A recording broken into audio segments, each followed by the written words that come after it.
ẹ̀yin tèmi báwo ni o ṣẹ́ wá lẹ́lẹ́lẹ́lẹ́lẹ́lẹ́lẹ́ ṣẹ́ wá yes èmi ò lè ṣe kí n má wo Bisi Ologe Show èmi ò lè ṣe kí n má wo Bisi Ologe Show ó ti gbádùn jù o Bisi Ologe Show ẹ máa wò ó ẹ má gbé kúrò ńbẹ̀ o àríyá pọ̀ ńbẹ̀ ó ń ṣàn àríyá ń ṣàn Bisi Ologe Show iyọ̀ ni.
Thanks for watching this video. Please don't forget to click on subscribe button.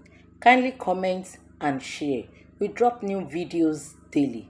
Thank you. God bless you.